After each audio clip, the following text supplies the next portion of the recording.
గజం భూమి 13,500 రూపాయలతో 151 గజాల భూమి 20 లక్షలు మాత్రమే. నమస్తే, వెల్కమ్ టు సుమన్ టీవీ.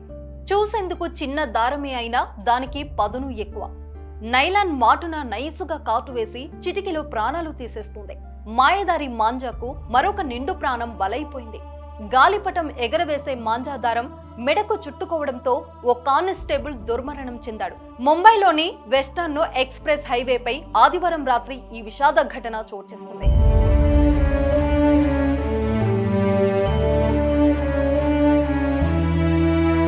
పతాంగులు ఎగరవేయడం అందరికీ సరదానే.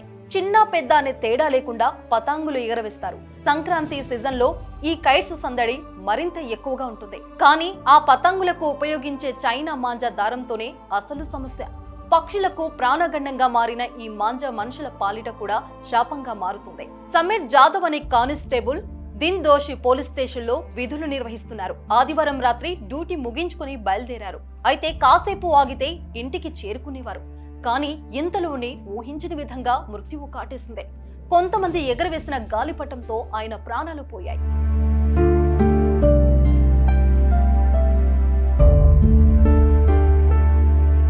వకోలా వంతెన వద్ద మాంజా సమీర్ జాదవ్ మెడకు చుట్టుకోవడంతో తీవ్ర గాయాల పాలయ్యారు. వెంటనే స్థానికులు ఆయనను సమీపంలోని సియాన్ ఆసుపత్రికి తరలించారు.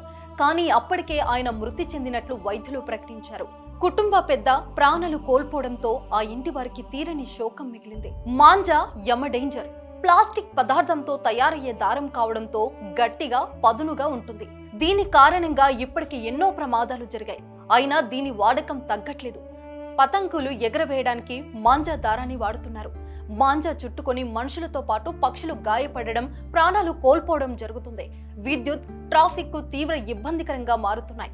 చట్ట ప్రకారం చైనా మాంజా అమ్మినా, వినియోగించిన నేరమని తెలిసినా ఇంకా వినియోగిస్తూనే ఉన్నారు. దీంతో గాలిపటాలే ఎగరవేసే సరదాలు విషాదంగా మారుతున్నాయి. పెద్దలు పర్యవేక్షణలో మాత్రమే పిల్లలను గాలిపటాలు ఎగరవేయడానికి అనుమతించాలని నిపుణులు సూచిస్తున్నారు.